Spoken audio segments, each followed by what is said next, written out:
철조망을 통과하다가 다리가 찢어진 흉터가 있어요. 예. 근데 철조? 이게요. 가다가 요만한 거 하나 걸리잖아요. 예. 이거 빼려고 움직이는 순간 여기 4개 걸리고 그렇죠, 봐요.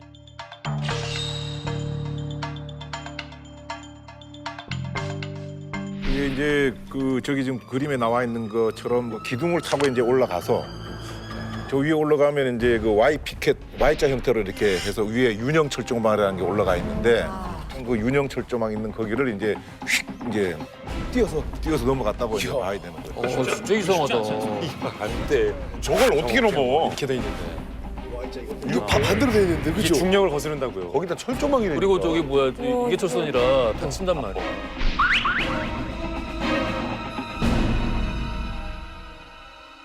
제가 국방부 출입기자 했잖아요. 그래서 전방의 철책은 정말로 수도 없이 가봤어요. 이게 우리가 그냥 철책이라고 해서 그냥 철조망이 3m 있구나. 아 그러면 안 돼. 그럼 착각할 수 있어 그러면. 절대 그거 아니야. 아니에요. 이 철책이라는 거는 철조망이 이렇게 올라가다가 Y자로 이 굉장히 이게 뾰족뾰족한 철선이 가만 담겨져 있습니다. 그래서 여기로 올라가서 중력을 거슬러서 그렇죠. 이걸 넘어가야 되는데 넘어서도 이게 그나마 뾰족뾰족하게 살갗을 파고들기 때문에 맞아요. 손을 잡을 수가 없어요. 그러니까 오리털 하나만 남기고 이걸 뛰어넘는다는 거는 보통 사람의 신체 능력으로는 이거는 그냥 불가능한 얘기예요. 그래서 이제 신원을 알 수 없는 남성이 월북을 하는데 이제 성공을 한 것이고 동시에 이제 우리 그 육군 22사단 관할 지역인데 22사단은 소위 이제 쑥대밭이 이렇게 됐던 것이죠. 왜 그러냐면은 뭐 아까 말씀들 하셨지만은 민간인이 민통선을 지나서 GOP 라인의 철책을 넘어서 그 이중으로 돼 있는데 그걸 다 넘어서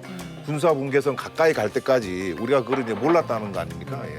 그런 것 때문에 이제 그 상부에서는 군 관련자들을 이제 또 이제 문책을 징계를 받죠. 그랬겠죠. 자 남자의 신원이 밝혀지자 사람들은 정말 경악을 금치 못하게 됐습니다.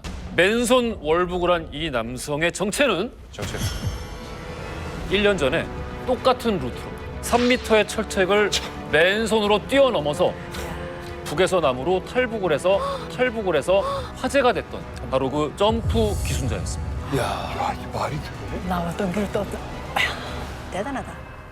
새해 첫날에 월북 사건이 최전방 철책을 넘어간 월북자의 새해 첫날인 어제 최전방 비무장지대에서는 월북 사건이 발생했습니다. 민간으로 추정되는 인물 한 명이 강원도 동부전선 최전방 철책을 넘어서 어떻게 오죠? 저거 너무 이상해. 저걸 어떻게 넘겨? 진짜.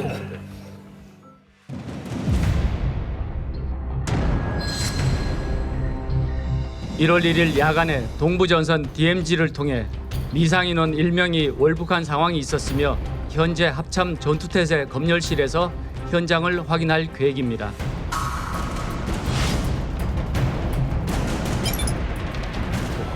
저 6시 40분. 우와. 진짜 슈퍼마리오네. 우와. 와.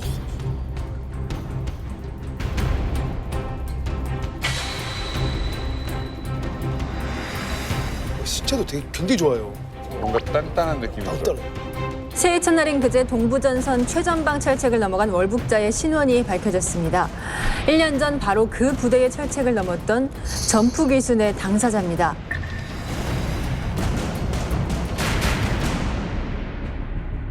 지난 2일 밤 10시쯤 강원도 고성 군사분계선 일대에서 사람의 수상한 움직임이 우리 군 감시 장비에 포착됩니다. 이렇게 하는 거구나. 우와.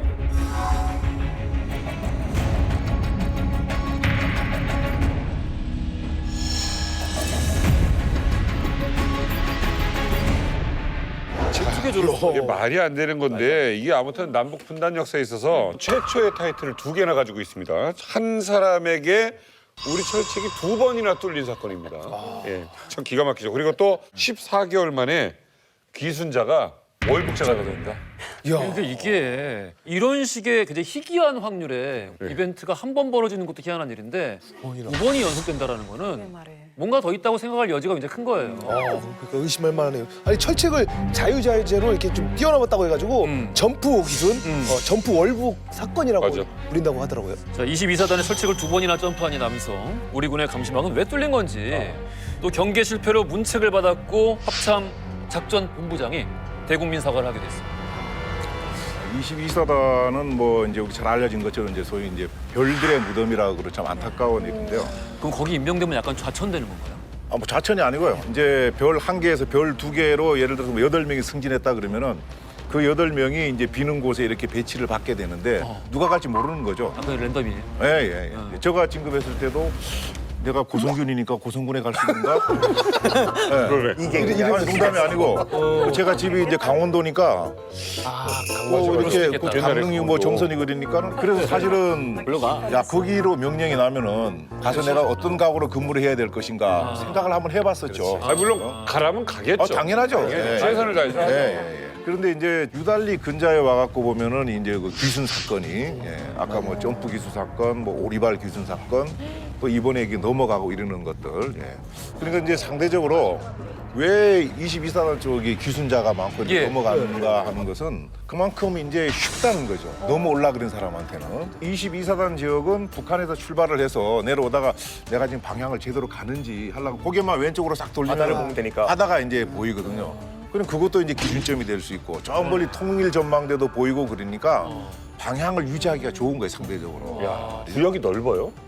인원 비례해서 다른 사단에 비해서는 뭐 2배 이상으로 넓죠. 아, 2배 이상으로 네. 넓다. 그러니까 해안까지 담당하고 있다 보니까 100km 가까이, 다른 부대가 한 40, 50 정도 한다 그러면 100km요? 네, 이제 구조적으로 좀 문제가 있는 거죠. 그러니까 인원은 같은데. 네.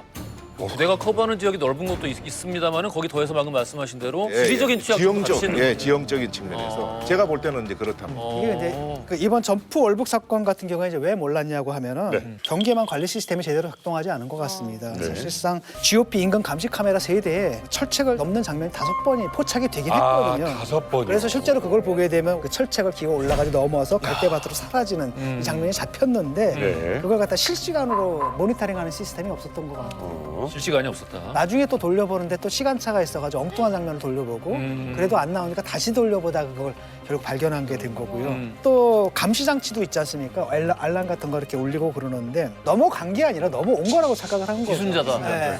그러니까 수색 인원을 갖다 좀 앞쪽으로 보내야 되는데 오히려 뒤쪽에다 이제 집중을 한 거예요. 그러다 놓쳐버린 거죠.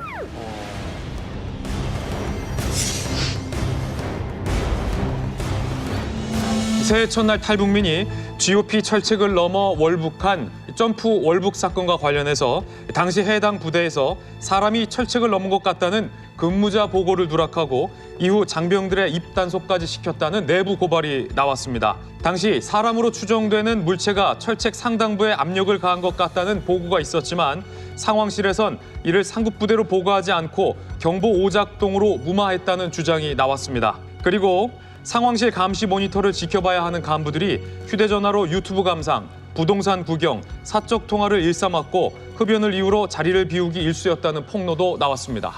이런 일이 일어날 때마다 느끼는 것은 군 수뇌부의 어떤 대처하는 데 좀 문제가 있지 않은가. 오, 괜찮습니까 이런 발언? 저는 이제 그게 군의 문제라고 생각합니다. 저는 군 생활하면서도 사실대로 국민들한테 알려주고 동의를 구하고 뭐 이해를 하면 되는데 맞아요. 자꾸 뭐 보고서를 자꾸 줄이려고 그래요. 야, 불필요한 논란을 만들지 마라. 그러니까 설명이 안 돼 갖고 그게 오해를 나갖고 일을 만들어 버린 이런 걸 이제 자주 봤거든요. 신뢰를 또 잃어버리고. 예, 저도 직접 이제 당해보기도 하고 그랬는데 예를 들어서 우리 지금 카메라가 여러 개 돼 있지 않습니까? 저는 카메라 잘 몰라요. 근데 저한테 기본적인 교육을 시켜주면 제가 다룰 줄 알겠죠. 그러겠죠. 그러면 제가 가서 찍는 영상하고 이 우리 지금 고급 인력 이 감독님들이 찍는 거하고는 영상의 차이가 있을 거 아닙니까? 그래서 이제 제가 사단장 할 때도 레이더가 하는데 똑같은 병사들이라 하더라도 교육을 시켜놓으면은 어떤 병사는 감각적으로 그 작은 점을 갖고 배라고 자기가 결론을 내서 상황 조치를 하는 병사가 있는가 하면은 어떤 병사는 큰 점이 나타나도 그게 뭐라고 식별을 못한 그런 경우가 있다 이 말이죠.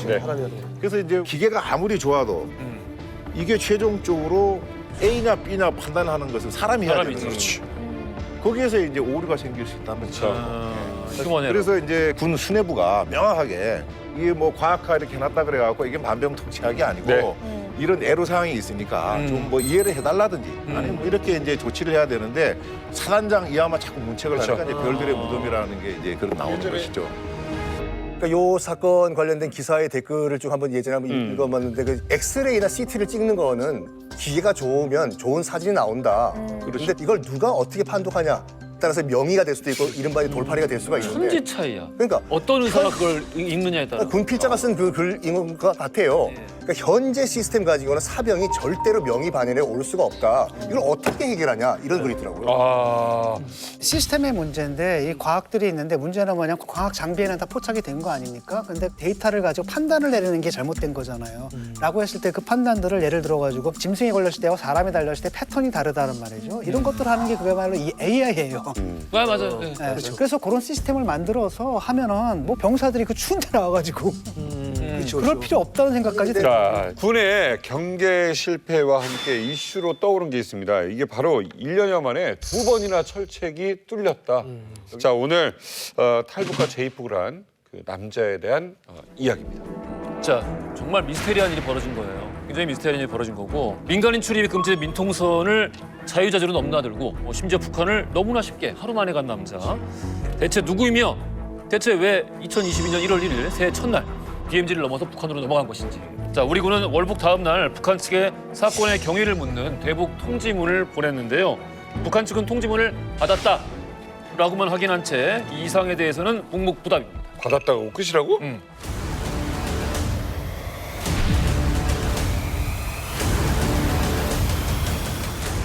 제가 제시하고 싶은 첫 번째 의혹은 바로 이겁니다. 고도의 훈련을 받고서 소기의 목적을 달성한 뒤에 다시 북한으로 넘어간. 즉 다시 말해서 북한에서 지령을 받고 온 간첩이다. 간첩이 아닐까라는 의혹이 실제로 제기되고 있습니다. 의혹이 있다. 3m 철책을 넘은 것뿐만 아니라 DMZ는 아까 말씀드렸던 것처럼 지뢰밭입니다. 이거를 다 피해서 갔다는 겁니다. 결정적으로 한국 생활 도중에 김정은에 대한 찬양을 했었다라는 증언들도 제보가 되고 있습니다. 과연 그는 누구였을까? 정말 간첩이었을까? 아니었을까? 지금부터 파헤쳐 보겠습니다. 월북자의 신상은 이렇습니다. 근데 이름은 저희가 알지만 실명으로 보도해서는 안 될 것 같습니다. 예. 김모 씨라고 하겠습니다. 김모 씨.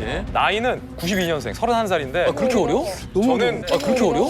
저는 고향은 제가 취재해본 결과 난 황해부터 사리원 출신이다 라고 아주 극소수에게 얘기했다는 거를 파악했고 북한에서 기계체조 선수였을 것으로 우리 정보 당국은 파악하고 있습니다. 몸무게가 약 50kg보다 조금은 더 나가는데 나보다 이게 왜소한 느낌이 아니라 작지만 기계체조 선수 특유의 굉장히 다부지고 탄탄한 굉장히 몸이 탄력적인 몸 그렇기 때문에 3m 철책을 넘었던 거죠.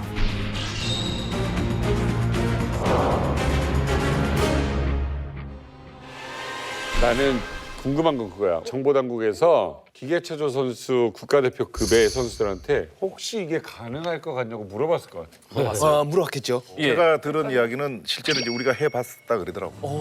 한번 해봤을 것 같아요. 3분 이내에 이렇게 넘어갔다 그러더라고. 아, 그래요? 사실 저도 기계체조를 옛날에 했었어가지고 그래요? 저기가 한번 하지 그러면. 기계체조 옛날에 덤블링을 그래서 많이 했었어요. 그럼 김종민 씨, 저 3분 안에 올라갈 수 있습니까?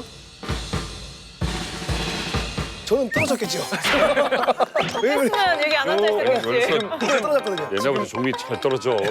지금 이 사진은 그 북한으로 넘어간 김모 씨가 일과 외의 시간에 불꽃놀이라고 하죠. 불꽃놀이 하고 있는 그런 사진인데 행복해 보이는데? 자, 이 인물 한쪽으로 내밀었던 그 의혹. 북한에서 특수훈련을 받고 온 요원이 아닌가.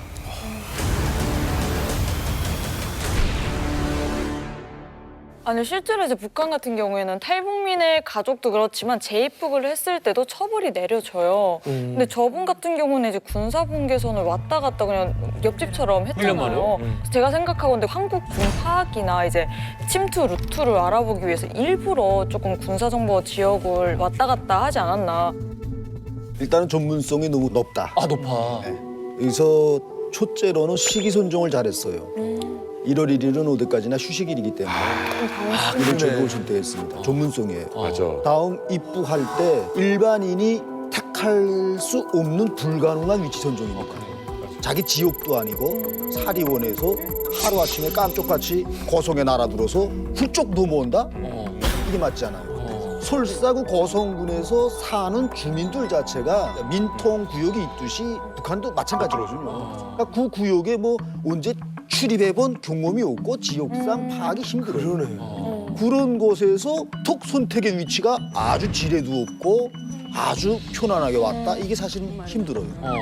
다음에는 지뢰밭 지도가 다 있습니다. 북한에. 하고 이게 기밀 문서로 건사되고 각 부대에는 그 지뢰밭 루트를 담당한 사람이 있어요. 그래서 90년 초반까지만 해도 DMZ를 통과해서 난파 공작원들이 투입될 때에는 아무리 훈련된 공작원들도 침투 지역에 도착한 다음에는 해당 안내원, 피스톤이라고 하는데 이 피스톤이 데리고 한국 측 출첵선까지 안내를 해줍니다. 피스톨이 안내를 해준다. 예. 안내를 해요.